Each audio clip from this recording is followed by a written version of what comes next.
Huminto sa gilid ng maalikabok na kalsada ng pulang lupa ang isang lumang pampasaherong bus, isang kinakalawang na 16 na seater, na umuungal at sumisiyap ang preno, habang nagtatalsikan ang mga graba. Bumukas ang pinto, at bumaba ang isang lalaki na nakayuko, bitbit ang isang lumang backpack na kupas at halos mapatid na ang strap. Suot niya ang isang kupas na asul na kamiseta ng trabahador, pantalong kaki na may pintura sa laylayan, at sombrero na nakatakip sa halos buong mukha niya. Sinusubukang itago ang kanyang magulo at matagal nang hindi nagugupitang buhok. Maitim ang kanyang mukha dahil sa araw, may tumutubong balbas, at halata ang pagod. Sa isang sulyap, mapagkakamalan siyang isang probinsyano na construction worker na kagagaling lang sa trabaho sa malayo, isang uri ng tao na makakalimutan mo agad pagkatapos makita. Tumayo siya ng ilang sandali sa tabi ng kinakalawang na hintayan ng bus ng San Isidro, isang simpleng bayan na nakatago sa paanan ng Sierra Madre kung saan siya lumaki, at kung saan niya iniwan ang lahat 10 taon na ang nakalipas. Parang walang nagbago. Maingay pa rin ang maliit na palengke sa malapit, na may amoy ng inihaw na isda at malakas na sigaw ng mga nagtitinda ng kakanin. Ang mga pamilyar na tricycle driver ay nag-uunahan pa rin at nag-aalok ng sakay. Ngunit hindi na siya ang dating binata. Huminga ng malalim si Mateo. Ang amoy ng usok ng kahoy, ang amoy ng basang lupa, na may halong banayad na sikat ng araw sa umaga, ay nagpakirot sa kanyang dibdib. Ang daan patungo sa kanyang lumang barangay ay bako-bako pa rin, na may mga burol na kalbo na tinubuan ng mga damo sa gilid. Ngunit may isang imahe na nagpapakirot sa kanyang puso na may halo ng sakit at takot, ang simpleng bahay na may lumang yero sa dulo ng burol. Dati itong naging tahanan niya at ni Isabel. Mula doon, sa isang araw na bumubuhos ang ulan, umalis siya noong nagdadalang tao si Isabel sa kanilang panganay na anak. Dahan-daang naglakad si Mateo, at ang bawat hakbang ay puno ng alaala. 10 taon na ang nakalipas, isa lamang siyang ulilang binata, na nabubuhay sa pagtulong sa isang karpintero. Nagmahalan sila ni Isabel sa pamamagitan ng simpleng, dalisay, at puno ng pag-asang pag-ibig ng mga magkababayan. Ngunit ang realidad ay isang malupit na kutsilyo. Mahal siya ni Isabel, ngunit ang kanyang ina, si Aling Nena, ay hindi kailanman tunay na tinanggap siya.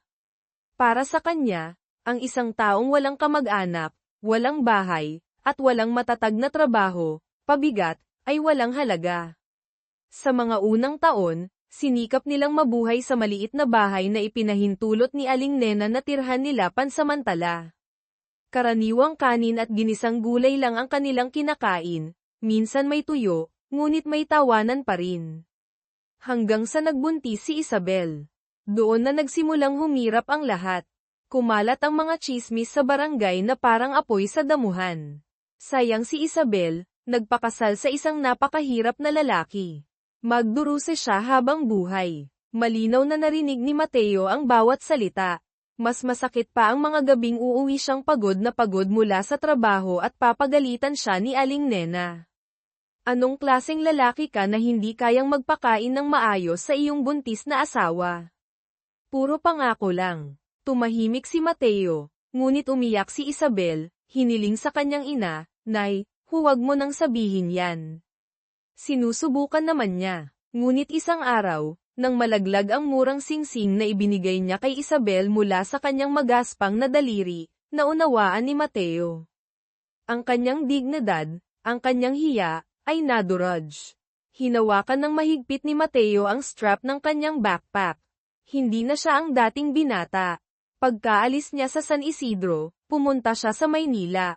Ginawa niya ang lahat ng uri ng trabaho sa konstruksyon, natulog sa ilalim ng mga tulay, kumain ng donasyon, at nagkarga sa mga daungan.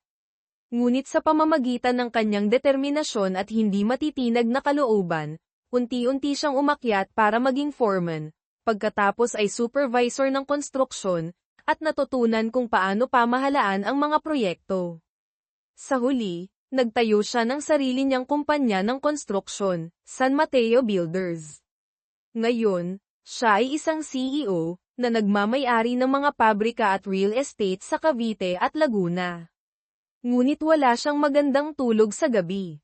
Ang mga mata ni Isabel, ang naiisip na iyak ng kanyang anak na hindi pa niya nakikita, ay palaging sumasakal sa kanya na parang isang masakit na sugat sa kanyang puso. Bumalik siya hindi para magyabang, ni para bawiin ang anumang bagay.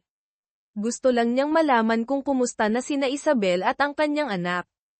At pinakamahalaga, gusto niyang magbayad sa kanyang kasalanan. Ang lumang arko ng Barangay San Isidro ay lumitaw sa hamog sa umaga, na may mga letrang, maligayang pagdating, na natuklap na ang pintura. Naroon pa rin ang malaking puno ng mangga sa simula ng baryo, na ang mga ugat ay nakakapit ng mahigpit sa lupa na parang ang mga alaala ay nakakapit ng mahigpit sa puso. Yumuko si Mateo habang dumadaan sa mga sari-sari store sa simula ng baryo. Lahat ng mga mata ay nakatuon sa kanya. May narinig siyang bulungan.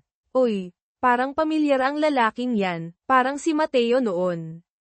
Sinong Mateo? Alam ko na, ang manugang ni Aling Nena. Yung lalaking umalis at nawala 10 taon na ang nakalipas. Parang siya nga, pero imposible namang bumalik siya. Akala ko patay na yun. Ibaba ni Mateo ang kanyang sombrero, at binilisan ang kanyang lakad. Ang kupas na bahay na may yero sa dulo ng barangay ay nagpatigil sa kanyang puso. Ang dating kahoy na gate ay pinalitan ng kinakalawang na bakal. Sumasayaw pa rin ang mga kawayan sa likod ng bahay.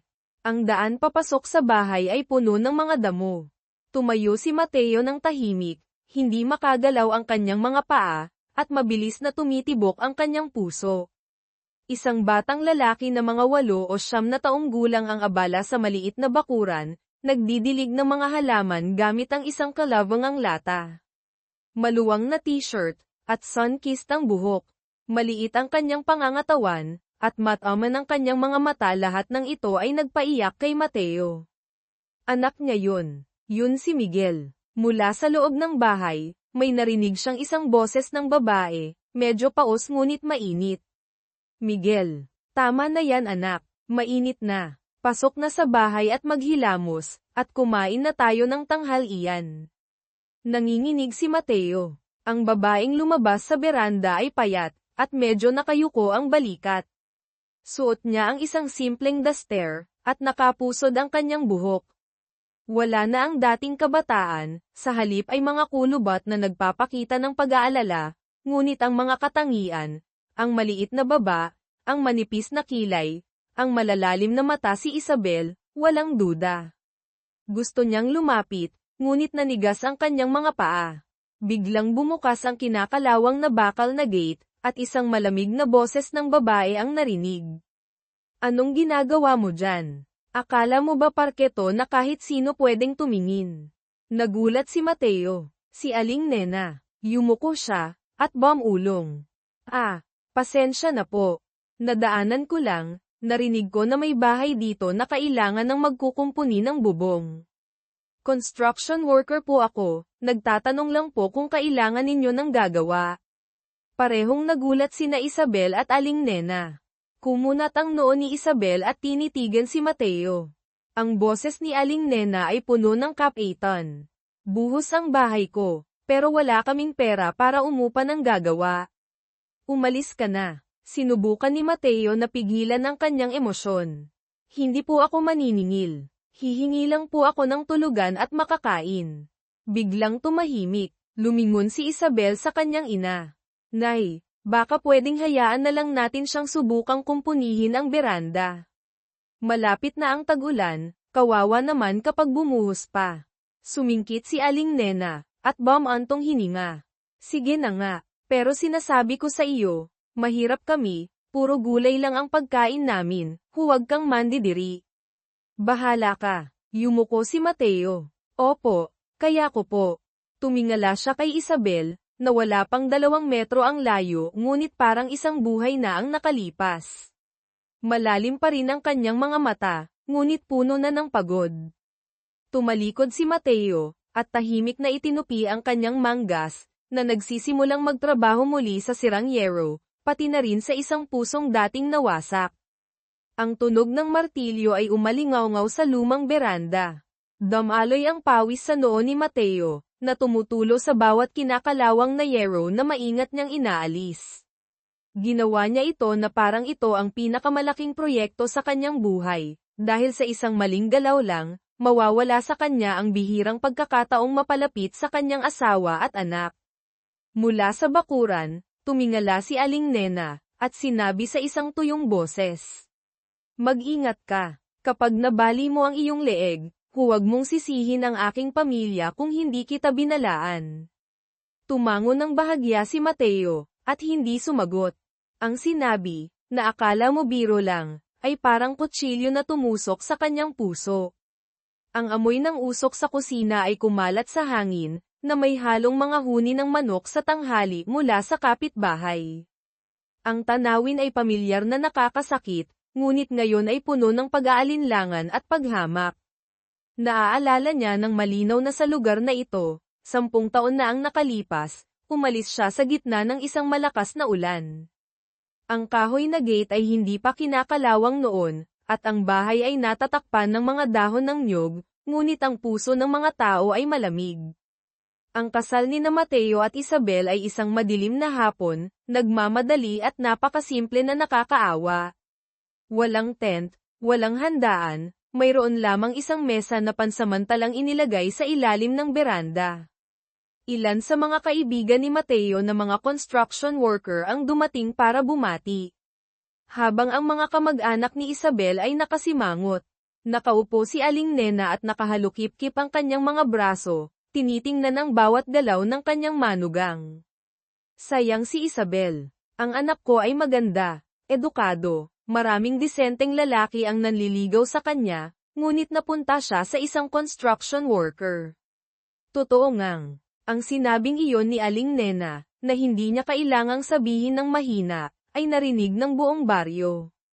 Nang panahong iyon, hawak pa rin ni Isabel ng mahigpit ang kamay ni Mateo. Ang kanyang mga mata ay parang isang pangako, malalagpasan natin ito, basta't magkasama tayo. Ngunit ang pag-ibig ay hindi maaaring maging isang manipis na kumot sa gitna ng tag-ulan. Ang mga sumunod na araw ay isang mahabang serye ng mga kahirapan. Tumanggap si Mateo ng trabaho sa construction sa kabilang bayan, at kailangan niyang magbisikleta ng higit sa 10 kilometro araw-araw. May mga araw na malakas ang ulan, at basang-basa ang kanyang damit, ngunit nagtatrabaho pa rin siya. Kakarampot na sahod, pag-uwi sa bahay kailangan pang mag-ambag sa pamalengke, pagpapaayos ng bahay, at pambili ng gamot para kay Isabel nang magsimula siyang maglihi ng husto. Sa hapagkainan, tahimik siyang kumakain ng malamig na kanin at tuyo. Pinapanood si Isabel na palihim na nagpupunas ng luha kapag nagbitaw ng masasakit na salita ang kanyang ina, buntis na nga, kailangan pang pumunta sa bukid para mamulot ng palay, kawawa naman. Dahil kanino ba ito? Nay, mahinang sabi ni Isabel. Tinuruan kita ng maraming taon, hindi para ibangga mo ang sarili mo sa isang walang patutunguhan. Yumuyuko lang si Mateo noon, ngunit ang bawat salita ay tumutusok sa kanyang pagkalalaki, hiya, bilang isang lalaking walang magawa. Hindi niya sinisisi si Isabel, kailanman. Siya pa rin ang nag-iisang nagtatanggol sa kanya sa gitna ng mga masasakit na salita, ang naghihintay sa kanya tuwing gabi na may malamig na kanin at mapag-alalang mga mata. Ngunit habang tumatagal, nakikita niya ang sarili na parang isang anino sa bahay na iyon, isang nakikitira, walang tumatanggap, walang kinatatayuan. Ang pinakamasama ay noong isang gabi ng Agosto, bumubuhos ang ulan. Hindi mapigilan ng sira-sirang bubong ang pagpasok ng tubig sa bahay. Sinundo ni Mateo ang kanyang asawa mula sa health center dahil nahimatay siya dahil sa anemia. Basang-basa silang pareho. Pagdating nila, hindi man lang nagsalita si Aling Nena para magpasalamat, bagkus ay sinabi ng mariin, huwag mo nang pahirapan ang anak ko. Wala kang silbi, napakahirap mo. Mas mabuti pang mamatay ka. Nakaupo si Isabel sa sulok ng kama, yakap ang kanyang tiyan, at naninilaw ang mga labi. Tahimik na tiningnan ni Mateo ang kanyang asawa, ang kanyang biyenang babae, at pagkatapos ay tiningnan ang kanyang sarili sa basag na salamin, ang kanyang basang-basang itsura, ang kanyang nagliliyab na mga mata, ang kanyang magaspang na mga kamay. Nauunawaan niya, pinapahirapan niya ang taong pinakamamahal niya. Nang gabing iyon, hindi natulog si Mateo. Umupo siya sa harap ng pinto at tiningnan ang maunas na langit, at pagkatapos ay dahan-daang inilagay ang kanyang mga damit sa lumang backpack. Bago umalis, tumayo siya sa ilalim ng beranda, tinitingnan si Isabel na mahimbing na natutulog sa tunog ng ulan. Marahan niyang hinawakan ang kanyang damit na nakasabit sa tabi ng pinto. Paumanhin. Umalis siya, hindi lumingon. Ngayon, ang bawat hampas ng martilyo sa beranda ay parang isang kampana na tumutunog sa nakaraan. Sinubukan ni Mateo na ituon ang pansin sa trabaho, ngunit ang kanyang isip ay patuloy na bumabalik sa mahabang gabi sa Maynila, kung saan natutulog siya sa ilalim ng mga tulay, kumakain ng mga donasyon, at pinagtutulungan kapag nagpabayad siya ng sahod para sa mga manggagawa. Sa mga taon na iyon, ang sakit mula sa nakaraan ay tumulong sa kanya na tumayo ng matatag. Hindi niya pinahintulutan ang kanyang sarili na sumuko, dahil nanumpa siya na isang araw babalik siya ng may dignidad, upang hindi na siya hamakin. At pagkatapos, sa pamamagitan ng lahat ng kanyang pagsisikap, nagawa ni Mateo. Itinatag niya ang kumpanya ng konstruksyon na San Mateo Builders. Nagsimula lang siya sa 2 pamilyar na manggagawa, ngunit unti-unti siyang nanalo ng malalaking kontrata, bumili ng lupa para magtayo ng mga pabrika, at pagkatapos ay namuhunan sa real estate. Para sa industriya ng konstruksyon sa Southern Luzon, ang pangalan ni Director Mateo ay unti-unting naging isang inspirasyon. Ngunit ang hindi niya kayang bilhin ng pera ay ang mga mata ng kanyang anak, isang batang hindi pa nakikita ang kanyang ama. Nakita niya si Isabel na sumisilip sa likod ng kurtina. Naghahanda siya ng pananghalian, na paminsan-minsan ay sumusulyap sa estrangherong lalaking nagtatrabaho sa bubong. Nararamdaman ni Mateo ang tingin na iyon, hindi na ito isang hamak, ngunit hindi rin naman isang pagtitiwala. Sapat na iyon. Sanay na siya na patunayan ang lahat, hindi sa pamamagitan ng salita, ngunit sa pamamagitan ng pagkilos. Ang tawag ni Isabel sa kanyang anak ay umalingaw-ngaw mula sa bakuran. Miguel, tulungan mo akong mamili ng gulay. May paborito kang ulam mamaya. Sumigaw si Miguel, may paborito akong ulam, nanay. Napakagaling. Yumuko si Mateo, at lumunok. Gaano nakatagal simula nang kumain siya ng lutong bahay na pagkain? 10 taon. O buong buhay. Hinigpitan niya ang huling tornilyo sa balangkas ng bubong, at pagkatapos ay bumulong sa kanyang sarili, sa pagkakataong ito, kahit na itaboy, pag-alitan, o pagtawanan ako, hindi na ako aalis. Ang tanghali sa barangay San Isidro ay nakakapaso sa init. Ang hangin ay parang kinukulong sa pagitan ng mga damong sunog at amoy ng tuyong lupa. Sa bubong na natatakpan ng lumang yero, patuloy na inaayos ni Mateo ang pagtagas. Napakamot ang kanyang kamay dahil sa matutulis na gilid ng yero, ngunit hindi siya nagreklamo o huminto. Sa ilalim, si Aling Nena ay nakayuko at nagpipitas ng mga gulay, ang kanyang mapaghinalang mga mata ay paminsan-minsan ay sumusulyap sa bubong. Nako, umakyat na parang pusa. Hindi ko alam kung may magagawa ba siya, o baka bumagsak ang bubong at mamatay tayong lahat. Mula sa kusina, naglabas si Isabel ng isang simpleng hapag-kainan. Ang pananghalian ay binubuo lamang ng isang mangkok ng sabaw ng gulay, isang maliit na plato ng pritong isda, at isang mangkok ng bagoong. Nakaupo na si Miguel na nakaupo, nakangiti at nagtatanong sa kanyang ina, "Kakain ba tayo kasama ng construction worker, nanay?" Tumigil si Isabel, at sumulyap palabas, hindi sumasagot. Bumaba si Mateo mula sa bubong, basa ang likod ng kanyang damit sa pawis. Tumayo siya sa tabi ng beranda, at bumulong, "Tapos ko na pong kumpunihin ang tagas sa bubong. Siguro po bukas hindi napapasok ang tubig sa loob." Hindi tumingala si Aling Nena. "Oo. Basta huwag mo lang give in." "Sige na.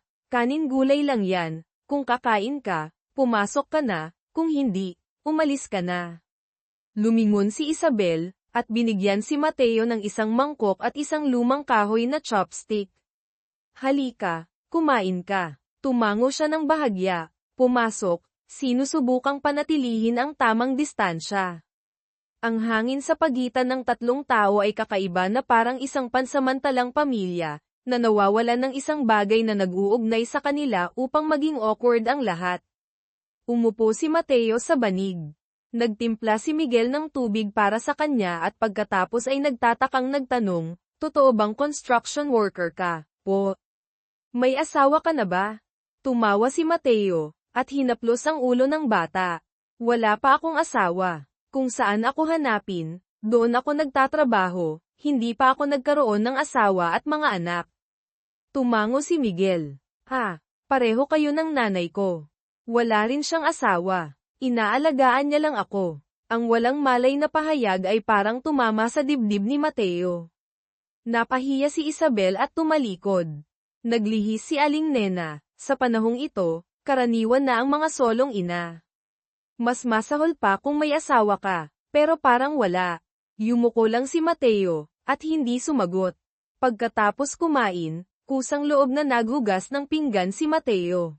Tiningnan siya ni Isabel habang nakakahiya siyang hawak ang labahan ng pinggan, nanginginig pa rin ang kanyang kamay dahil sa gasgas. Tumayo siya ng ilang sandali at pagkatapos ay sinabi, "Ako na ang maghuhugas." Dumudugo ang kamay mo. Ayos lang. Maliit na hiwa lang. Mabilis akong maghuhugas at pupunta para bumili ng mga pako para ayusin ang ilang maluwag na yero. Sige, ngumiti ng mahina si Mateo. Isang maikling salita lang, ngunit kahit papaano ay huminto na siya sa pagtawag sa kanya na, "Kuya," sa malayo. Kakaiba iyon, ngunit mas maganda kaysa sa tahimik. Nang hapon ding iyon, pumunta si Mateo sa palengke ng bayan para bumili ng mga pako, at naghanap din ng panggamot sa kanyang sugat. Pauwi na siya, nadaanan niya ang sari-sari store sa simula ng barangay at nakita niya ang ilang pamilyar na mukha. May tumitig sa kanya, at sinabi, "Uy, yung lalaking yun kamukha ni Mateo dati." Sinong Mateo? Si Mateo, manugang ni Aling Nena. Nakalimutan mo na ba yung lalaking umalis at nawala? Oo, kamukha nga. Ngunit imposible para sa kanya na bumalik. Baka bumagsak ang langit. Itinulak ni Mateo ang kanyang sombrero pababa, at bumilis ng lakad, ngunit huli na. Isang malalim na boses ng lalaki ang umalingaw-ngaw sa likod niya. "Teka lang, ikaw." Lumingon si Mateo. Si Tito Boyet pala, isang malayong kamag-anak ni Isabel, na may hawak na isang baso ng ice water. Ang kanyang mga mata ay kumikislap. Hindi ba si Mateo yun? Lunok siya, at tumango ng bahagya. "Ako po si Ben. Construction worker po ako na kara-rating lang." "Ben, binibiro mo ba ako? Ang boses mo, ang itsura mo." "Mateo, nakilala kita mula sa 1 kilometro ang layo." Susubukang magsinungaling si Mateo, ngunit tumayo na si Tito Boyet, at naglakad patungo sa kanya. "Mga kapitbahay, lumabas kayo dito." Si Mateo to dati. Iniwan ang kanyang asawa at anak 10 taon na ang nakalipas, ngayon nagpapanggap siyang construction worker. Ang mga bulong-bulungan ay nagsimulang umalingaw-ngaw na parang mga balang. "Diyos ko, siya ba iyon? Nako, akala ko kung sino. Bumalik para manghingi. Palaging ganito ang mga taong mahirap, bumabalik para maningil ng dating asawa." Nakatayo si Mateo nang hindi gumagalaw, namamaga ang kanyang mukha. Dumaan si Isabel mula sa palengke, at nang marinig niya ang ingay, agad siyang tumakbo. Sumunod si Miguel, nanlalaki ang mga mata. "Anong nangyayari, nanay?" Itinuro ni Tito Boyet si Mateo, at mariing tinanong si Isabel, "Ang asawa mo iyan? Iniwan ka 10 taon na ang nakalipas, ngayon nagpapanggap siyang construction worker.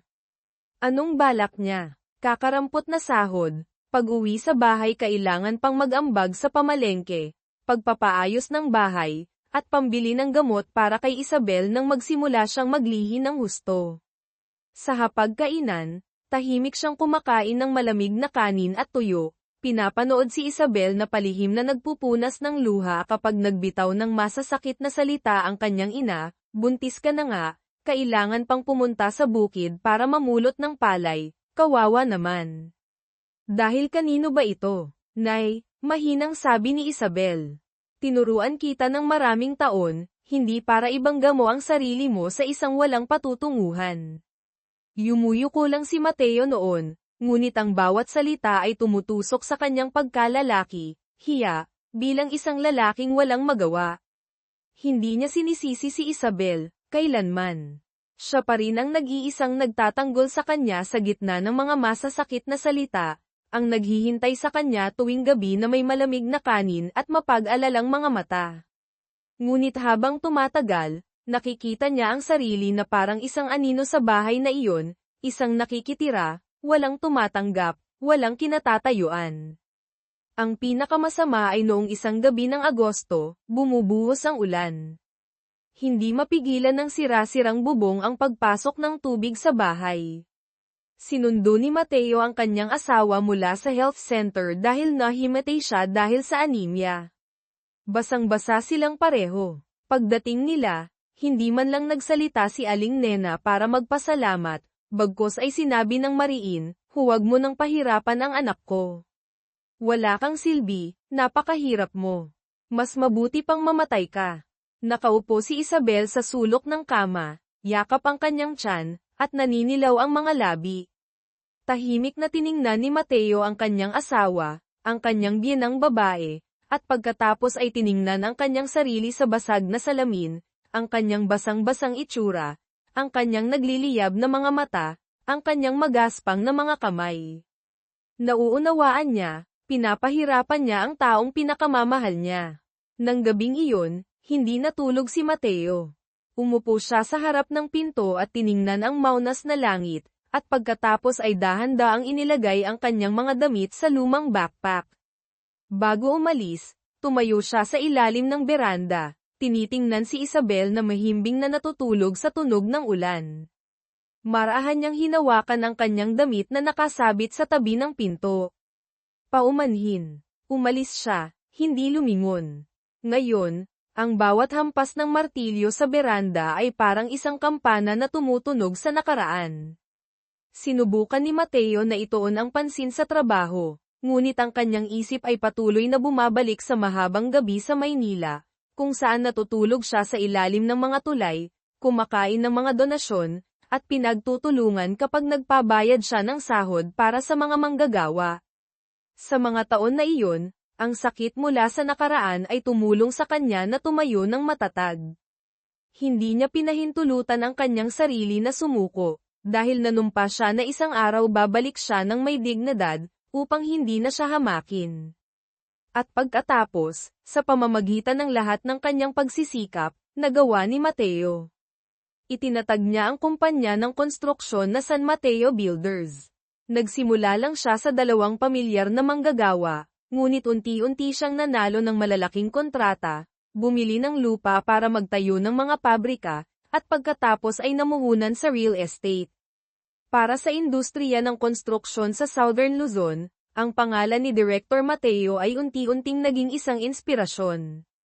Ngunit ang hindi niya kayang bilhin ng pera ay ang mga mata ng kanyang anak, isang batang hindi pa nakikita ang kanyang ama.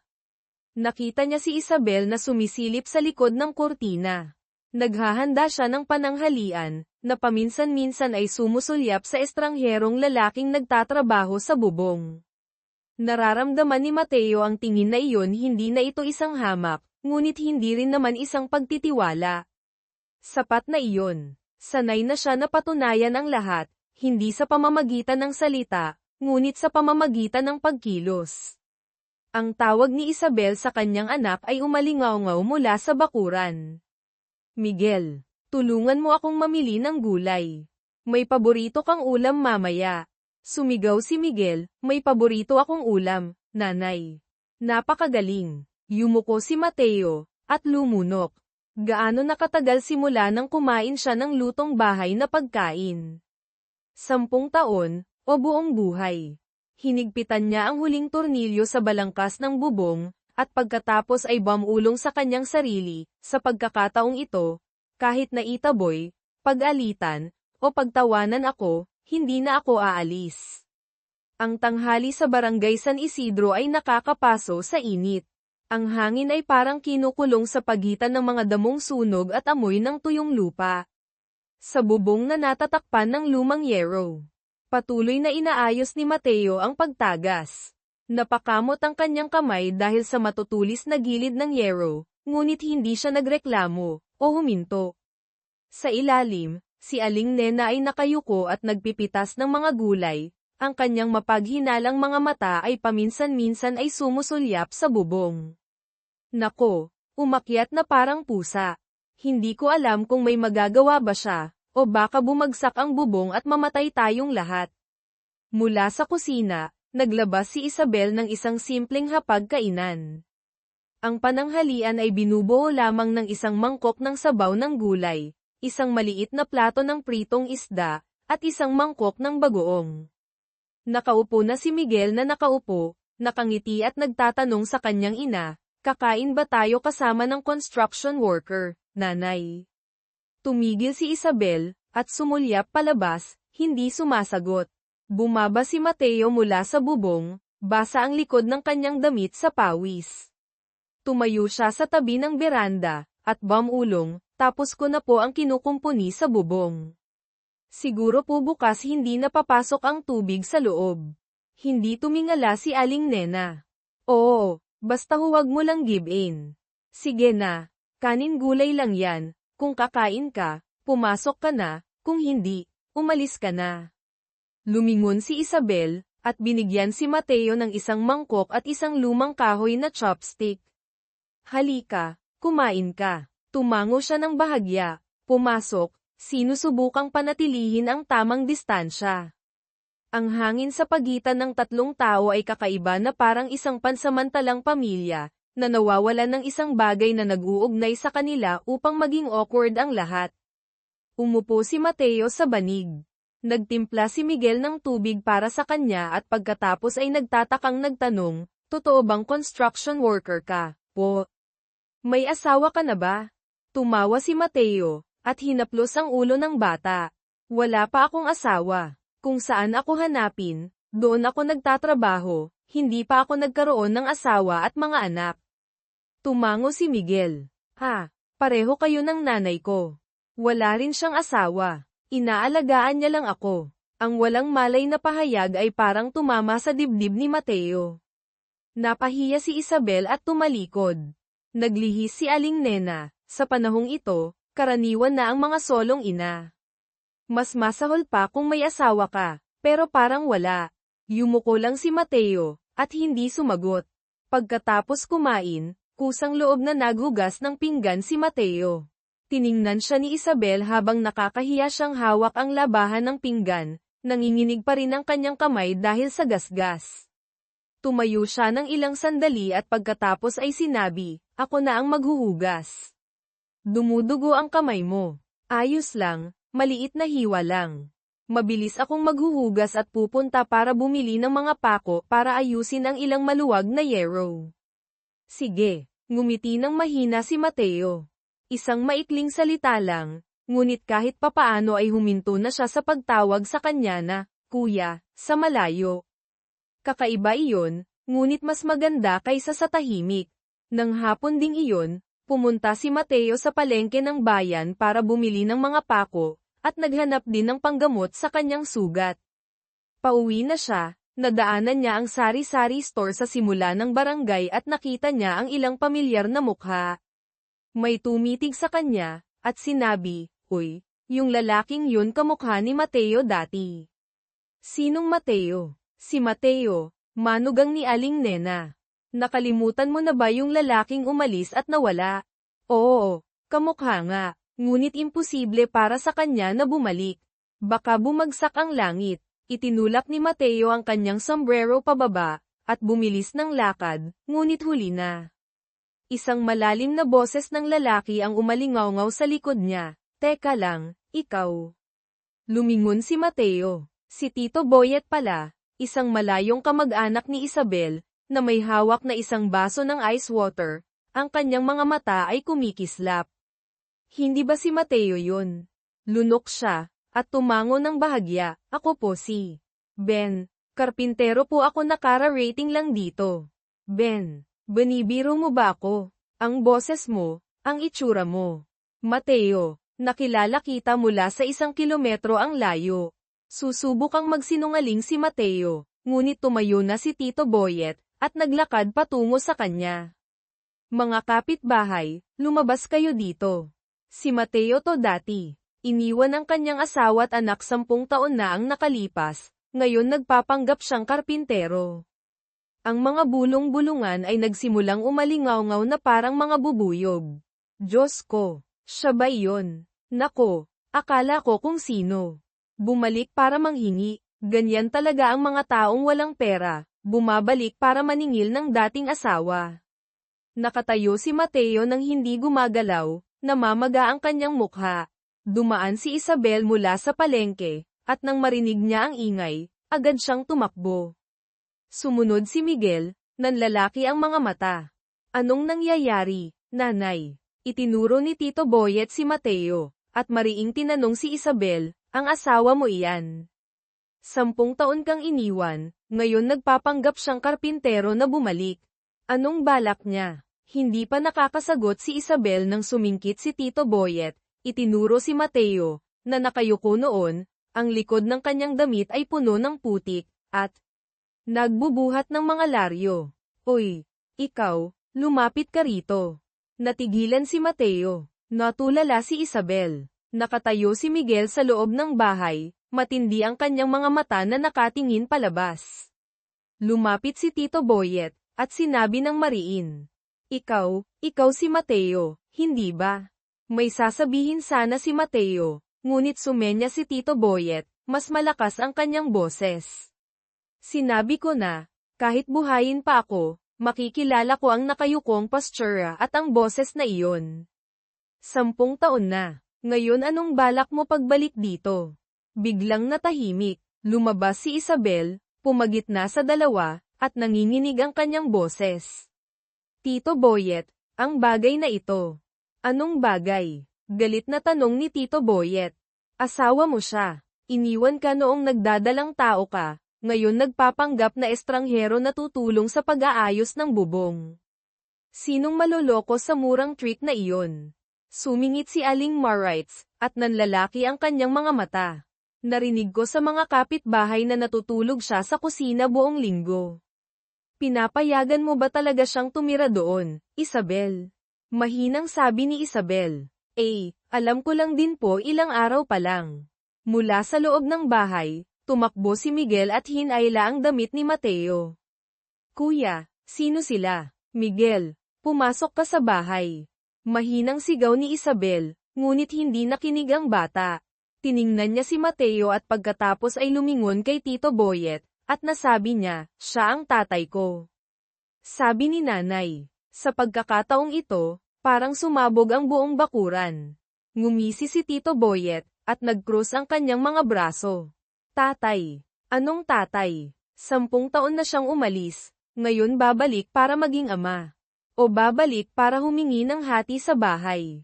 Lumabas si Aling Nena mula sa likod ng bahay, narinig ang lahat ng malinaw. Tumayo siyang natigilan sandali, tiningnan si Mateo at pagkatapos ay tiningnan ang kanyang anak at apo. Namutla ang kanyang mukha, at naging pula. Ikaw nga ba yan? Garalgal ang kanyang boses. Naglakas loob kang bumalik dito. Akala mo ba nakalimutan na namin ang pag-iwan mo sa anak ko?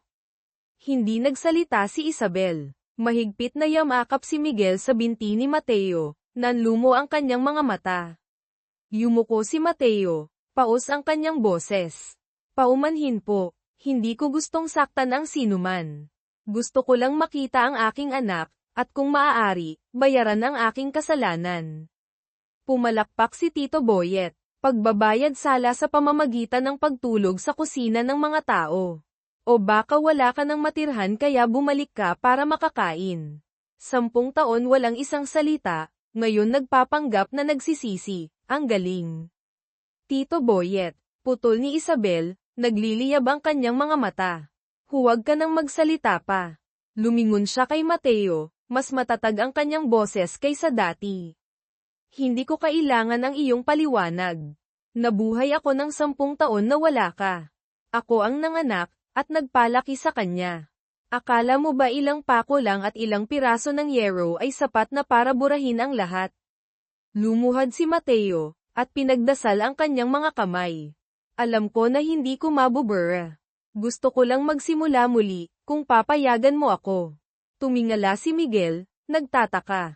Nanay, huwag mo po siyang paalisin. Pumasok ka sa bahay. Seryosong sabi ni Isabel. Umalis ang bata, bago umalis ay lumingon, nagmamakaawa ang kanyang mga mata.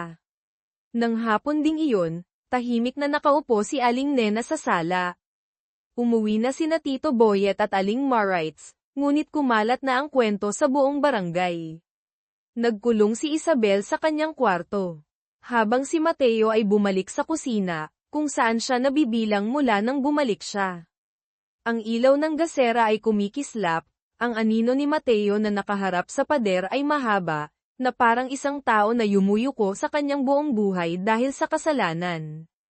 Hindi siya natulog, bagkos ay tumingin sa kisame, kung saan hindi pa napupuno ang mga butas. Sa kanyang isip ay hindi na ang mga panunumbat, ngunit ang isang salita na nabanggit ni Isabel sa gitna ng pagtatalo, hindi kita kailangan. Nabuhay ako ng 10 taon na wala ka.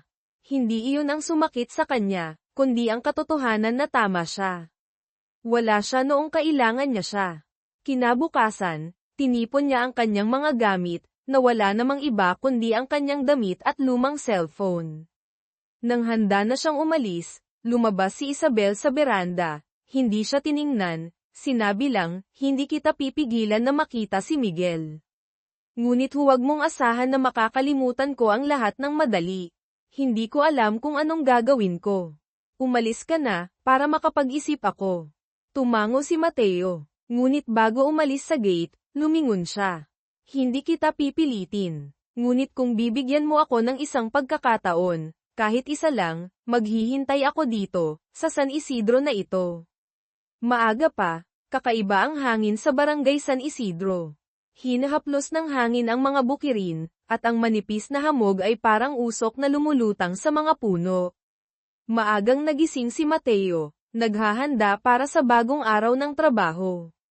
Hindi siya huminto mula nang bumalik, ang bawat aksyon na ginawa niya, kahit na ang pinakamaliit, ay naglalaman ng pagsisisi at pag-asa. Ayos na, ang bubong, at matatag na ang mga pader, ngunit hindi pa rin mapalagay ang kanyang kalooban. Naghilamos siya, hinilat ang kanyang noo, nakakaramdam ng pagod ngunit puno rin ng determinasyon. Tumingin si Mateo sa bakuran, nakita si Isabel na abala kay Miguel. Ang katahimikan na iyon ay hindi niya maiwasang bumantong hininga, ngunit hindi rin siya naglakas loob na lumapit. Alam niya na ang distansya sa pagitan nila ay hindi lamang espasyo kundi pati na rin ang oras 10 taon na pag-iwan ay ang panahon na mag-isang ginawa ni Isabel ang lahat. Alam ni Isabel marahil na siya ay nakatingin, ngunit hindi siya lumingon. Patuloy niyang inaalagaan si Miguel, na parang panaginip lang ang lahat. Miguel, pumasok ka na sa paaralan. Mag-ingat ka. Nakatayo si Mateo doon, tanging nakikita ang kanyang anak mula sa malayo, puno ng kalungkutan ang kanyang mga mata. Tumakbo si Miguel papunta sa kanyang ina, at pagkatapos ay tumakbo, sumisigaw, "Nanay, aalis na ako. Kumain ka na ha." Tumayo si Mateo at pinanood ang kanyang anak na unti-unting lumayo. Hindi mailalarawan ang pakiramdam ng kawalan. Hindi siya naglakas loob na tumakbo, hindi naglakas loob na sumigaw. Alam lang niya na nakatayo siya roon na parang isang estranghero, tahimik sa isang mundo na walang lugar para sa kanya. Sa buong araw, patuloy na nagtrabaho ng husto si Mateo. Ang pagod ay nagpatuloy, at hindi niya napansin ang oras.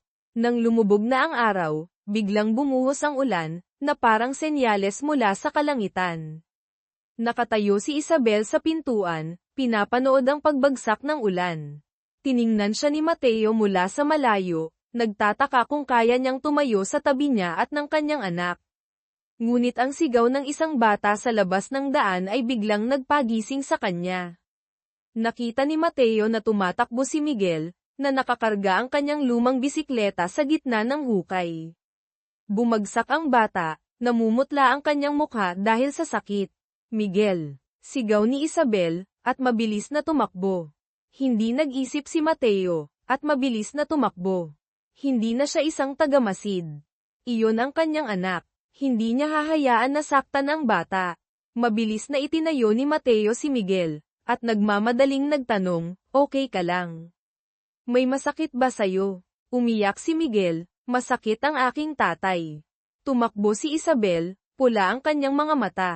Tiningnan niya si Mateo at pagkatapos ay tiningnan ang kanyang anak, hindi alam kung anong sasabihin. Mabilis na niyakap ni Mateo si Miguel, at sinabi, "Okay lang, Miguel. Kuya, ihahatid kita sa health center." Sa health center, nakatayo si Mateo sa labas ng pasilyo, basa sa pawis ang kanyang noo, ngunit hindi siya nakaramdam ng pagod. Hindi niya pinagsisisihan ang kanyang nagmamadaling aksyon. Kahit na nagduda siya ni Isabel noon, ngunit sa sandaling iyon, naisip niya lamang ang isang bagay, ang kanyang anak. Pagkalipas ng ilang sandali, lumabas ang doktor, seryoso ang kanyang mukha. Hindi malala ang injury, ngunit kailangan ng maingat na pag-aalaga ang sugat. Hindi dapat mag-ehersisyo ng husto ang bata sa loob ng ilang araw. Huminga ng maluwag si Isabel, ngunit hindi niya tiningnan si Mateo. Lumingon siya kay Miguel, at hinawakan ang kamay ng kanyang anak para lumabas. Nakatayo si Mateo doon, pinapanood silang umalis, nakakaramdam ng pagkasakal. Alam niya na kahit na tama ang kanyang ginawa, hindi pa rin niya nabura ang kawalan ng katiyakan sa mga mata ni Isabel. Ngunit kahit papaano, nagawa niya ang pinakamahalaga. Bumalik si Mateo sa maliit na bahay, tinitingnan ang mainit na kusina, ngunit pakiramdam niya walang laman. Inilabas niya ang kanyang lumang cellphone, nag-scroll sa kanyang mga contact ngunit hindi siya nakahanap ng numero na tatawagan. Wala siyang ibang maibabahagi, wala nang ibang masasabihan. Ang lahat ng kanyang ginawa, mula sa pag-aayos ng bubong hanggang sa pag-aalaga kay Miguel, ay para bayaran ang kanyang mga kasalanan. Ngunit huli na ba? Tumunog ang kanyang cellphone, winawasak ang katahimikan. Agad na sinagot ni Mateo, dumagsa ang pag-asa sa kanyang puso. "Mateo ha, ako si Nena. Pwede ko ba kayong makausap sandali?" Nasamid si Mateo. Ang boses ni Aling Nena ay hindi na kasing lamig ng dati, ngunit mayroon pa ring bagay na gustong maunawaan. Hindi niya alam kung anong gustong sabihin, ngunit handa siyang makinig. Nang gabing iyon, nakaupo si Mateo sa beranda. Ang ilaw ng gasera ay kumikislap sa harap niya. Nakabukas ang pinto ni Isabel, at isang anino ang lumabas. Hindi si Isabel, kundi si Aling Nena. Nakatayo siyang tahimik na tinitingnan si Mateo sandali bago magsalita. "Hindi ko maintindihan kung bakit nagpumilit kang bumalik. Ngunit, hindi ko rin may kakaila, may ginawa kang bagay na hindi ko inaasahan." Hindi naglakas loob si Mateo na sumagot, tumingala lamang siya sa kanya, ang kanyang mga mata ay puno ng pag-unawa, kinikilala ang lahat ng katotohanan. Ngunit nagpatuloy si Aling Nena, "Kung gusto mong patunayan kay Isabel na nagbago ka na, huwag mo lamang gawin ito ng isang beses, ngunit gawin mo ito ng matagal. Huwag kang babalik, at pagkatapos ay aalis muli. Sa pagkakataong ito, kung gusto mo talagang maayos ang lahat, manindigan ka." Tahimik na tumango si Mateo. "Gagawin ko po yun." Bulong niya, gumagamit ng magalang na wika. Ilang araw pagkatapos ng maliit na aksidente ni Miguel, ang bahay ni Aling Nena ay biglang naging tahimik. Wala nang mga Wallace na sumasayaw sa umaga, at hindi nakita si Mateo na abala sa pag-aayos ng mga pader at bubong. Tahimik siyang bumalik sa loob, hindi umalis tulad ng ipinangako niya, ngunit hindi rin lumapit. Mayroon nang nangyayari sa pagitan ng tatlong matatanda, isang bagay na masama na kailangan lamang ng isang maling salita, malulutas ang lahat. Mabilis namang gumaling si Miguel. Kahit na medyo masakit pa rin ang kanyang paa, masaya siya na parang hindi siya bumagsak. Mukhang sa mga bata, kailangan lamang na maging interesado sa tamang oras, ang lahat ng kalungkutan ay mas madaling pagalingin kaysa sa mga sugat. Nanay, pwede bang gumala kami ni Kuya Elm, o tatay, sa hapon? Inaayos ni Isabel ang damit ng kanyang anak, tumigil. Si Mateo ay kapapasok lang sa beranda, at nang marinig niya ang sinabi, huminto siya. Lumingon si Isabel, at tiningnan siya ng diretso sa mata. Depende, sa kanya. Dalawang simpleng salita lang, ngunit parang nagbukas ng isang mabigat na pinto sa puso ni Mateo. Tumango siya. Oo, ihahatid kita. Dahan-dahan lang, hindi kita mapapagod. Ngumiti ng malapad si Miguel. Ngumiti rin si Mateo, ngunit nakatuon pa rin ang kanyang mga mata kay Isabel. Hindi siya ngumiti, ngunit hindi rin siya umiwas tulad ng dati. May kakaiba sa kanyang mga mata, hindi na galit lamang, ngunit pagmamasid, pagsusuri, at marahil, kaunting pagdududa at pag-asa. Nang hapon ding iyon, nag-aalangan na naglalakad si Miguel sa tabi ni Mateo sa daang mapula na patungo sa bukid kung saan nakagapas na ang palay. Ang amoy ng dayami ay mabango. Ang bawat hihip ng hangin ay may kasamang amoy ng putik at ang malayo na tunog ng hapon. Tatay, Mateo, biglang sabi ni Miguel. Natigilan si Mateo. Ito ang unang pagkakataon na tinawag siya ni Miguel na tatay, ng natural, nang walang pag-aalinlangan. Ulitin mo anak, sabi ni Mateo, nagpigil sa kanyang boses. Tatay, sabi ni Miguel nang nakangiti. Sinubukan ko lang. Hindi nagsalita si Mateo, yumuko lang siya para yakapin ang kanyang anak. Ang lahat ng pagod ng 10 taon ay biglang nawala. Nang gabing iyon, pagkatapos kumain, nang natutulog na si Miguel, lumabas si Isabel sa beranda na may hawak na isang baso ng mainit na tsaa.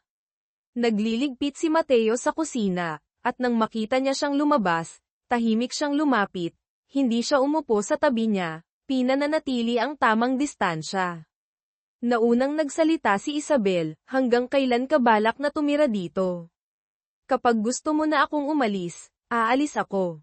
Ngunit kung hindi mo ako paalisin, mananatili ako. Tumahimik si Isabel ng mahabang sandali at pagkatapos ay sinabi, talagang nagbago ka na. Hindi ka na ang dating pabigla-biglang lalaki na nagtatampo at umaalis.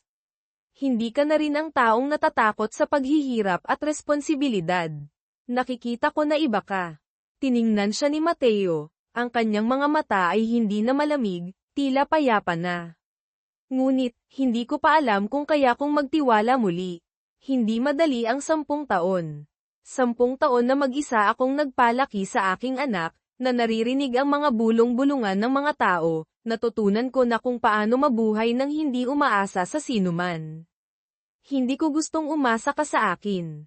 Gusto kong magtulungan tayo. Pwede ba?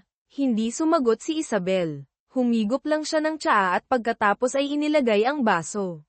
Mula noon, nanatili si Mateo, sa titulo ng isang walang bayad na katulong. Patuloy siyang nagkukumpuni ng bahay, nagluluto, at naghahatid at nagsusundo kay Miguel sa paaralan. Hindi siya pinigilan ni Isabel. Hindi na rin nagsalita si Aling Nena.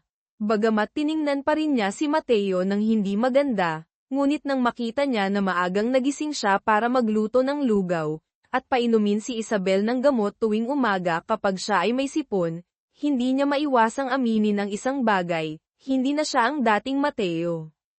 Isang araw, nang patuloy na umuubo si Isabel dahil sa sipon, dinala ni Mateo ang isang baso ng mainit na sopas. Magiliw ang kanyang boses, kumain ka ng kaunti para gumaling ka. Niluto ko ito ayon sa gusto mo dati, kaunting sibuyas, maraming paminta. Nagulat si Isabel. Naalala mo pa, 10 taon, hindi ko malilimutan. Naaalala ko ang lahat. Hindi siya sumagot, ngunit kinuha niya ang sopas. Nang gabing iyon, nang malakas ang ulan, tumutunog ang bubong na yero, at hinahampas ng hangin ang mga bintana. Mahimbing na natutulog si Miguel. Nakaupo si Isabel sa mesa at tumitingin sa dilim na langit. Nakatayo si Mateo sa tabi ng pintuan sa kusina. Dati, mahinang sabi ni Isabel, tuwing malakas ang ulan, yuyuko ako sa sulok, at tatakpan ko ng raincoat ang aking anak. Tumutulo ang bubong, dumadaloy ang tubig pababa sa kama. Naisip ko, kung narito ka lang, hindi bababa sa matatakpan mo ang bubong. Naitikom ni Mateo ang kanyang mga kamay. Dahan-dahan siyang lumapit, at mahinang sinabi, paumanhin. Mahina ako noon. Akala ko mas mabuti para sa iyo kung aalis ako, ngunit sa halip pinahirapan kita sa buong buhay mo. Tumalikod si Isabel. Hindi ko na kailangan ang iyong tawad. Gusto ko lang malaman kung totoo ang iyong nararamdaman. Subukan mo. Subukan mong hayaan akong patunayan. Ilang araw pagkatapos noon, humingi ng pahintulot si Mateo kay Aling Nena para itayo ang kusina na bitak na ang mga pader, at tumutulo ang bubong. Umiling siya, wala kaming pera. Huwag kang magpakabayani. Hindi ako kukuha ng pera, po. Ituturing ko itong pagbabayad ng utang. Suminghal siya ngunit tumango. Nang gabing iyon, pagkatapos matulog si Miguel, lumabas si Isabel sa beranda, nakasandal sa pintuan. Hindi pa kita pinapatawad, ngunit binibigyan kita ng pagkakataon. Hindi na itago ni Mateo ang kanyang kagalakan. Lumapit siya, at mahinang hinawakan ang kanyang kamay. Salamat. Hinihipan ng hangin ang bubong ng beranda, hindi na tumutulo ang tubig. Tahimik na nakaupo ang dalawa sa katahimikan. Wala ng mga estranghero, wala ng mga dating tao. Ang natitira na lamang ay isang pamilya na unti-unting bumubuo, na may pananalig na muling bubuo mula sa pagkawasak. Isang hapon ng Hulyo, mainit ang sikat ng araw. Abalang tinatakpan ni Mateo ang mga bitak na pader sa likod ng bahay, dumadaloy ang pawis sa kanyang likod. Ang mga bata na naglalaro sa barangay ay dumadaan, at huminto para magtanong at pagkatapos ay tumawa. Ang galing talagang mag-ayos ng bahay ni Kuya Mateo, at pagkatapos ay umalis ng mabilis. Nakatayo si Isabel sa pintuan ng kusina. Hindi siya tumawag, hindi siya nagpaalala, nakatingin lang siya. Ang kanyang mga mata ay hindi na masama, at doon na nararamdaman ang kaunting lamang, na parang hanging dala ng paglubog ng araw. Kagagaling lang sa paaralan ni Miguel, ang kanyang bag ay nakasabit sa kanyang balikat, ang kanyang mga plastik na tsinelas ay malapit ng masira, ngunit masaya pa rin siyang tumakbo papunta sa bakuran. Tatay, nakakuha ako ng 10 sa math ngayon. Lumingon si Mateo, ang kanyang mukha ay naging ngiti. Hinaplos niya ang ulo ng kanyang anak. Ang galing mo, anak ko. Nang marinig ni Aling Nena ang salitang, tatay, sa loob ng bahay, suminghal siya. Ngunit sa pagkakataong ito ay hindi siya nagalit. Nakaupo lamang siya, at binuksan ang kanyang kalendaryo, at tiningnan ang kanyang mga mata. Nang dumilim, isang makintab na itim na kotse ang biglang huminto sa gate ng Barangay San Isidro. Numero ng plaka mula sa lungsod. Agad na nakakuha ng atensyon mula sa mga bata at ilang matatanda na nagtitipon sa sari-sari store sa simula ng barangay. Mula sa kotse, lumabas ang 2 lalaki, nakasuot ng mag-agarang damit, at may dalang mga leather bag. Ang isa ay maikli, nakasuot ng salamin, at ang isa ay matangkad, at ang kanyang buhok ay maayos na nakasuklay, at may matalas na boses. Sigurado ako na sa bahay na ito kami dapat pumunta. Sinabi ni Kuya Mateo na pansamantalang nakatira siya sa bahay ng kanyang dating biyenan.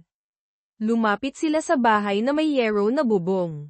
Naglalaba si Isabel, nagbabasa si Miguel sa bahay, habang si Mateo ay abala pa rin sa pagpukpok sa sahig sa likod ng kusina. Kumunat ang noo ni Isabel nang makita niya ang 2 estranghero. Narinig ni Aling Nena ang ingay sa loob ng bahay at lumabas. Sino ang hinahanap ninyo? Tanong niya, naghihinala. Magalang na sinabi ng matangkad na lalaki, excuse me po, ito ba ang bahay ni Kuya Mateo? Director ng construction company na San Mateo Builders. Nagulat si Aling Nena. Nalaglag ni Isabel ang basket na hawak niya. Ang tunog ng plastik ay katulad ng kidlat. Director, ano? Nabigla si Isabel. Ang buong barangay ngayon ay nasa labas na ng gate, ang iba ay bumubulong, ang iba ay nagulat. Diyos ko, ang akala ko ba mahirap ang taong ito? Ang ibig sabihin nito ay nagpanggap siyang mahirap para subukin kami. Si Mateo, anak ni Aling Nena noon. Ngayon mayaman na siya. Lumabas si Mateo mula sa likod ng bahay, puno pa rin ng putik ang kanyang mukha. Nang makita niya ang dalawa, huminto siya. Nagsalita ang maliit na lalaki, tuwang-tuwa ang kanyang boses, Kuya Mateo. Sa wakas nakita ka rin namin. Ilang linggo ka nang nawawala kaya nag-ulo ang kumpanya. Naghihintay na ang proyekto na sa timog at walang gustong pumirma sa iyong lugar. Garalgal ang boses ni Mateo, at mabilis na lumabas. Rico, June, sinabi ko sa inyo na huwag kayong pumunta dito. Napaurong si Isabel, at nanginginig ang kanyang mga kamay. Direktor ka. Tumahimik si Mateo. Mabilis na lumingon si Aling Nena sa kanyang anak. Direktor siya. Hindi siya karpintero. Sumingit ang isa sa kanila, excuse me po, hindi niyo po ba alam? Si Kuya Mateo ang CEO ng construction company na San Mateo Builders, at isa rin siyang shareholder sa 2 real estate project sa Cavite. Sa mga nakaraang taon naging abala. Siya masyado para bumalik sa bahay. Akala namin alam nyo. Parang tumigil ang mundo. Lumalapit ang mga kapitbahay, ang iba ay nagmamangha, ang iba ay nagbubulungan. Diyos ko, ang akala ko ba napakahirap ng lalaking ito? Ang ibig sabihin nito ay nagpanggap siyang mahirap para subukin kami. Si Mateo, anak ni Aling Nena noon. Ngayon milyonaryo na siya. Nakatayo si Isabel, walang magawa. Namumula ang mukha ni Aling Nena dahil sa gulat at kahihiyan. Hindi maintindihan ni Miguel ang nangyayari, hinawakan lamang niya ang kamay ng kanyang ina. Nanay, mayaman ba si tatay? Lumapit si Mateo kay Isabel, nagmamakaawa ang kanyang mga mata. Hindi ko sinasadya na itago sa iyo. Gusto ko lang bumalik na parang ordinaryong Ben. Kung magpapakita ako na may kotse, blazer, driver, mas mahihirapan kang maniwala na totoo ako. Tumalikod si Isabel, lumuluha. Mahina niyang sinabi, akala mo ba kailangan ko ang pera, kailangan ko ang titulo. Kailangan ko ang isang ama para sa aking anak, isang asawang hindi ako iiwan sa aking pinakamahirap na oras, hindi isang direktor na may suot na maskara. Natigilan si Mateo, at tahimik na yumuko. Tinihil ni Aling Nena ang mga tao, at sinabi ang bawat salita, umuwi na kayo. Pribadong bagay ito ng aming pamilya. Umalis ang mga tao, bagamat patuloy silang sumulyap. Lumingon siya kay Mateo. Ang galing mo. Bakit ka nagpanggap na mahirap na naghihirap dito? Para ipahiya kaming mag-ina. Hindi ko gustong magmayabang. Gusto ko lang hanapin ang aking pamilya. Hanapin sa pamamagitan ng pagsisinungaling. Sa pamamagitan ng pagpapanggap na mahirap. Natahimik si Mateo. Pumasok si Isabel sa bahay, nang walang sinabi. Sumunod si Miguel sa kanyang ina, nalilito, nabigo. Nang gabing iyon, nag-isang nakaupo si Mateo sa bakuran. Tahimik na sumikat ang buwan. Ang tanging tunog na naririnig ay ang mga insekto at ang buntong hininga ng isang lalaki na muling nawalan ng lahat. Bumukas ang pinto. Nakatayo si Aling Nena. Medyo hamupa ang kanyang boses. Nakaupo ka pa rin dito. Tumingala si Mateo. Hindi ko alam kung saan ako pupunta. Mayroon kang buong kumpanya, bahay, pera. Bakit mo sinasabi na wala kang mapuntahan? Kahit saan ako pumunta, hindi iyon magiging bahay kung hindi ko kasama ang aking asawa at anak. Bamantong hininga si Aling Nena. Nasasaktan ng husto si Isabel dahil sayo. Hindi siya tahimik ngayon dahil kinamumuhian ka niya, kundi dahil natatakot siya, natatakot na magtiwala muli. Tumango si Mateo, lumuluha. Naiintindihan ko. Maghihintay ako. Kahit gaano katagal. Pagkalipas ng 1 linggo matapos malantad ang katotohanan, ang bahay na may yero na bubong sa barangay San Isidro ay bumalik sa pagiging tahimik. Wala nang Mateo na nagkukumpuni ng bahay sa umaga, wala na siyang nakikita na abala sa kusina, at wala na ring masayang pagtawag ni Miguel sa tatay. Hindi umalis si Mateo sa barangay. Ngunit mula sa araw na iyon, lumipat siya pansamantala sa isang 4 na pader na popahan ilang kilometro ang layo, na ipinagamit ni Kuya Do, isang dating kapitbahay. Bawat araw, dumadaan pa rin siya sa bahay ni Isabel 2 beses, maaga sa umaga kapag naghahanda si Miguel na pumasok sa paaralan, at sa hapon kapag sinindihan ang gasera. Hindi siya pumapasok, hindi siya nagsasalita, nakatayo lamang siya ilang metro ang layo, sapat na upang makita ang kanyang anak. Isang umaga, nang magising si Isabel, nakahanda na ang agahan ni Aling Nena. Nakaupo si Miguel sa isang sulok, tahimik nang inunguya ang omelet, hindi masaya tulad ng dati. Mabilis kumain ang bata, isinuot ang kanyang bag at nag-aalangan, "Nanay, nandito pa ba si tatay sa ating barangay?" Nanigas si Isabel. Tiningnan ni Aling Nena ang kanyang anak, bumantong hininga. "Nandito pa. Nasa bahay siya ni Kuya Do." Bawat umaga nakatayo siya sa kanto at naghihintay na pumasok sa paaralan ang bata. Tumingala si Miguel, kumikinang ang kanyang mga mata. "Pwede ko ba siyang makita sandali?" Tumahimik si Isabel sandali at pagkatapos ay tumango. Tumakbo si Miguel. Ilang minuto lang ang lumipas, at nag-aalangan na pumasok si Mateo sa bakuran, may dalang mainit na suman. Nakatayo si Isabel sa beranda. Hindi siya tumawag, ngunit hindi na malamig ang kanyang mga mata. Yumuko si Mateo, mahina ang kanyang boses. "Paumanhin sa pagtatago ko sa iyo. Ngunit totoo kong nais na maging malusog ka at ang ating anak, kahit wala na akong pagkakataon." Sumagot si Isabel ng payapa. "Hindi ka nagkamali sa pagtatago. Ngunit nagkamali ka sa pag-iisip na mahina ako na kaya akong bulagin ng pera." Tumango si Mateo. "Alam ko. At marami pa akong pagkakamali kaysa doon." May dumating na katahimikan. Mahinang sabi ni Isabel, "Kailangan pa rin siya ng anak ko. Ako naman, kailangan ko pa ng oras." Naitikom ni Mateo ang kanyang kamay ngunit hindi naglakas loob na lumapit. Inilagay niya ang suman at bumati kay Aling Nena at pagkatapos ay umalis. Kinabukasan, umulan ng malakas na nagdulot ng kalituhan sa buong barangay. Umuga ang bubong ng bahay ni Aling Nena, at nagsimulang tumulo ang ilan.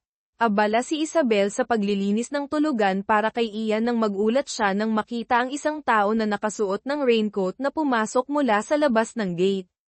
Si Mateo. Hindi siya nagsalita, tumakbo lang siya sa bubong, hayaan ang ulan na bumuhos sa kanya. Hinigpitan niya ang mga tali, at isinara ang mga lugar na tumutulo. "Bumaba ka na," sigaw ni Isabel. "May bagyo, napakadelikado. Matatapos ko na, bababa ako." Sagot ni Mateo, matatag ang kanyang boses. Basa ang kanyang buhok, punit ang kanyang raincoat, ngunit mananatili pa rin ang kanyang mga mata na parang noong bumalik siya. Hindi na nagsalita si Isabel. Nakatayo lang siya doon, kumikinang ang kanyang mga mata. Mayroong isang bagay na damaloy pababa sa kanyang pisngi, ang ulan, o ang luha. Pagkatapos ng bagyo, tahimik na nagtimpla si Aling Nena ng mainit na tsaa para kay Mateo. Sa unang pagkakataon pagkatapos ng 10 taon, kusang loob na nagsalita siya. "Napakabobo mo, alam mo ba? CEO na umakyat sa bubong sa gitna ng bagyo, loko-loko ka talaga." Ngumiti ng mahinahon si Mateo. "Hindi ako umaakyat bilang isang direktor, po. Umaakyat ako bilang isang taong iniwan ang kanyang asawa at anak. Nagsisimula ako." Tiningnan siya ni Aling Nena ng mahabang sandali at pagkatapos ay sinabi, "Sige na, maligo ka na. Pagkatapos kumain ay umuwi ka na." Natigilan si Mateo. Lumingon siya kay Isabel. Hindi siya tumango, ngunit hinailan niya ang upuan, at naglagay ng kanin para sa 3 tao. Isang linggo pagkatapos, dinala ni Isabel si Miguel sa ospital para sa kanyang paa. Nagpumilit sumama si Mateo, ngunit umiling siya. "Dito ka na lang. Kaya ko ito." Hinawakan ni Miguel ang kamay ng kanyang tatay, mahinang sinabi, "Tatay, galit si nanay sa'yo kaya hindi niya ako pinayagan na sabihin, ngunit gusto kong sumama ka." Hinaplos ni Mateo ang ulo ng kanyang anak. Hindi ako pupunta para magkaroon ng espasyo ang nanay mo. Ngunit maghihintay ako. Tiningnan siya ni Isabel at pagkatapos ay hinawakan ang kamay ng kanyang anak at umalis, walang ibang nagsalita.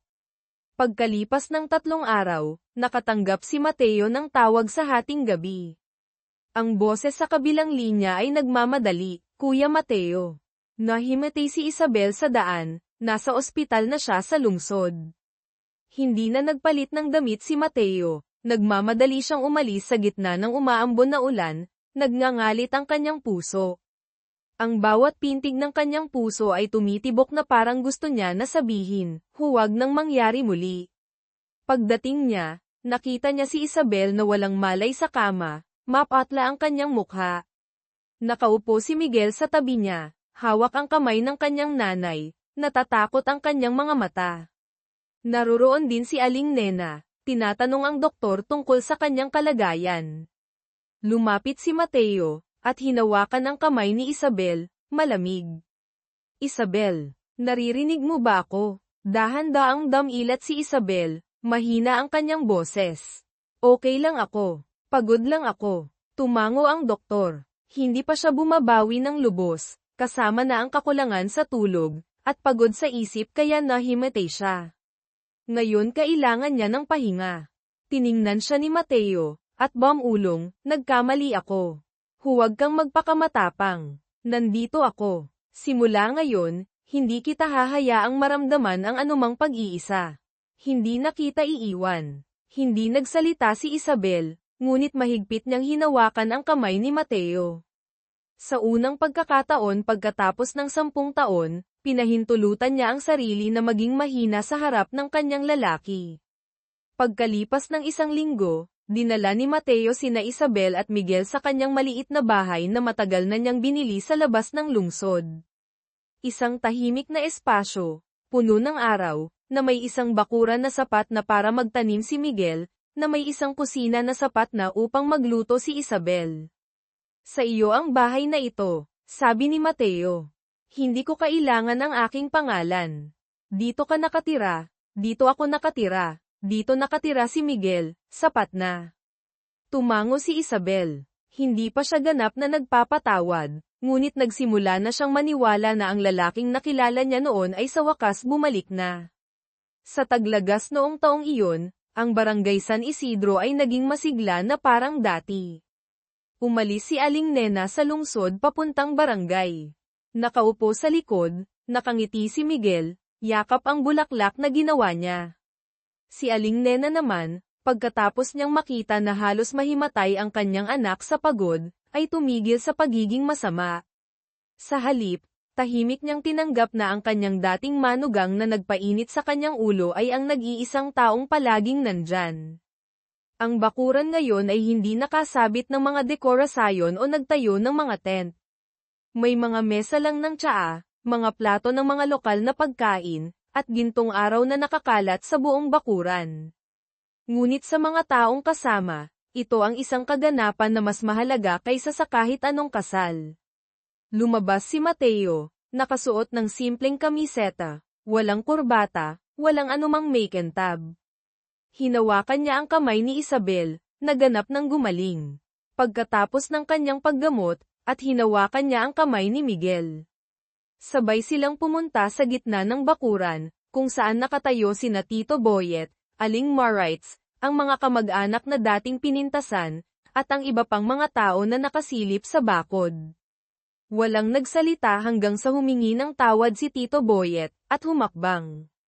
Tiningnan niya si Mateo, at pagkatapos ay tiningnan si Isabel, at pagkatapos ay muli si Mateo, nag-aalangan. Ako, hindi. Ikaw Mateo na ito. Ang mga bagay na dati, mainitan ang ulo ko. Sana mapatawad mo ako. Ngumiti ng mahina si Mateo. Okay lang, Tito. Pamilya tayo. Nagagalit ngunit hindi nakakalimot. Lumuluha si Aling Nena. Hinawakan niya ang kamay ng kanyang anak, tahimik na sinabi, "Masaya ka na ngayon, wala na akong ibang hihilingin. Sana hindi na magkaroon ng sinuman na magdudulot pa ng sakit sa sinuman." Tumango si Isabel, kumikinang ang kanyang mga mata. Lumingon siya sa kanyang asawa, puno ng damdamin ang kanyang boses. Mula ngayon, kahit anong mangyari, sama-sama tayong haharap. Hindi na tayo mag-iiwan, okay? Hinigpitan ni Mateo ang kamay ng kanyang asawa. Ipinapangako ko. Sumigaw si Miguel, ipinapangako nyo kayo sa harap ko.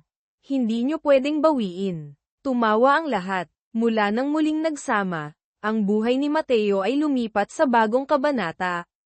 Hindi dahil nagbago ang kanyang karera dahil matagumpay na siyang tao noon, ngunit dahil sa unang pagkakataon, ang kanyang tagumpay ay tunay na mayroong kasama. Hindi na bumalik si Isabel sa kanyang dating trabaho.